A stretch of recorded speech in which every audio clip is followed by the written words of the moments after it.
आज की कक्षा में आपका हार्दिक अभिनंदन। आइए शुरू करते हैं। प्रश्नावली 9.3 की प्रश्न संख्या 4 का पहला भाग ए।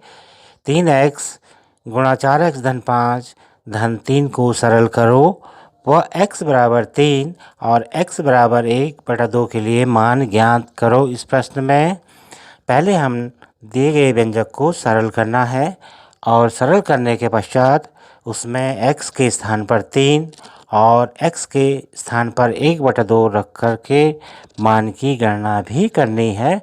तो आइए सबसे पहले दिए गए व्यंजक को सरल करते हैं। तो हम इसे इस तरह से लिख सकते हैं। यहाँ हमें 3x से अंदर वाले पदों को गुणा करना है।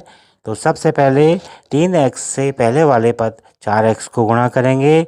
उसके पश्चात 3x से दूसरे वाले पद ऋण 5 को गुणा करके लिखेंगे। इस तरह 3x गुणा गया 4x, चिन्हों का गुणा, दूसरे पद को गुणा करेंगे, उससे पहले चिन्हों का गुणा करेंगे, धन ऋण का ऋण, 3x गुणा गया 5 और धन 3 का धन 3, या हम इसे ऐसे लिख सकते हैं 3 गुणा गया 4 गुणा गया x गुणा गया x, और यहाँ 3 गुणा गया 5 गुणा गया x धन 3, या 3 गुणा 4 यानी 12 और x गुणा x यानी x की 2 घात, ऋण 3 गुणा 5 यानी 15 गुणा x धन 3, या 12x की 2 घात ऋण 15x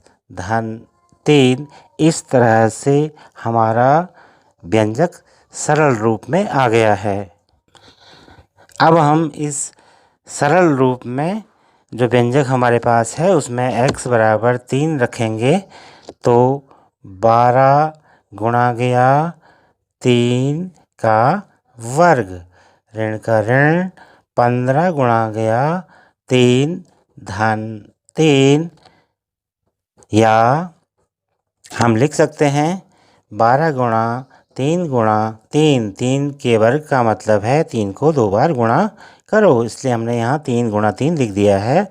15 गुणा 3 धन 3, या ये हो जाएगा 108, ऋण 15 3 45 धन 3, या हम इसे लिख सकते हैं 111। 108 और 3 को जोड़ने के बाद योगफल आता है 111 ऋण 45, और इसे 66 लिखा जा सकता है।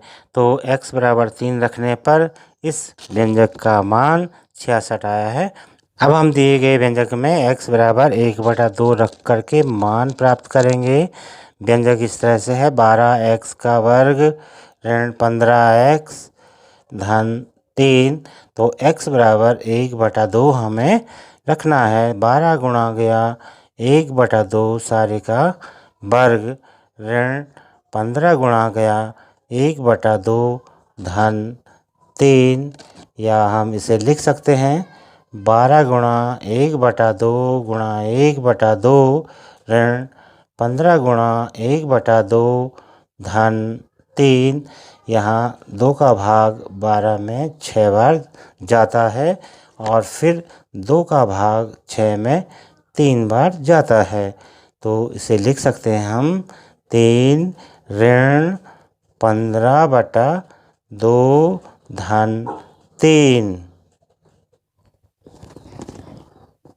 यहाँ धन 3 और धन 3 यानी 6 ऋण 15/2 के रूप में अगला स्टेप होगा। और आगे देखिए 6 के बटे में कुछ नहीं है यानी 1 है, तो हम लॉसव ले सकते हैं 2। 1 गुना 2 और 2 गुना 6 यानी 12 ऋण 15, या इसे लिखा जा सकता है 15 से हम 12 को घटा देंगे तो बचेगा 3 यानी ऋण 3/2। तो हमने देखा x बराबर 1/2 रखने पर मान ऋण 3/2 प्राप्त हुआ है।